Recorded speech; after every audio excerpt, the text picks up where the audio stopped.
as for cot theta is equal to 0, we know that it is the ratio of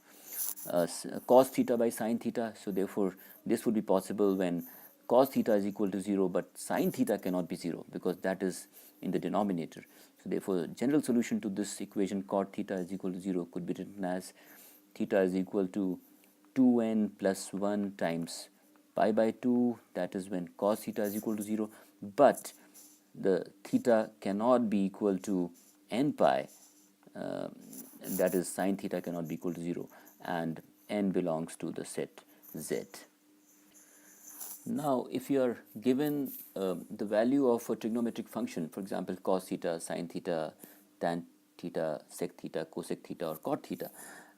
can you guess the possible quadrant where theta would lie just by looking at the value? Now from the previous session we have looked at the possible signs that these trigonometric ratios could take in different quadrants. So the first thing should be to look at the sign of the value. So let us summarize that in this unit circle diagram. In quadrant 1, which is here, we have seen earlier that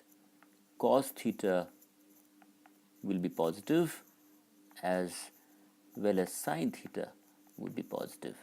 because the projections of line segment OP on both x and y axis would be positive. Whereas in quadrant 2, which is here, the projection of line segment OP, if OP lies in quadrant 2, would lie on the negative side of the x-axis, and therefore cos theta would be negative, whereas sin theta would be positive because the projection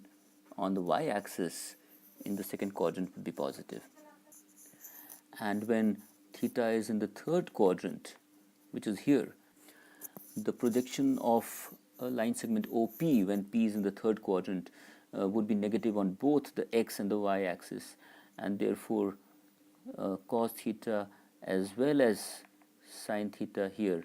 would be negative. And finally when theta is in the fourth quadrant, which is here, we can see that the projection on the x-axis would be positive, which is cos theta would be positive, whereas the projection on the y-axis would be on the negative side, that is sin theta would be negative. So therefore now by looking at the value of sin theta, cos theta or even tan theta and other trigonometric functions, you should be able to make out which possible quadrants the theta would lie in, and then work further towards finding the exact value of theta. Let us now move to a new page.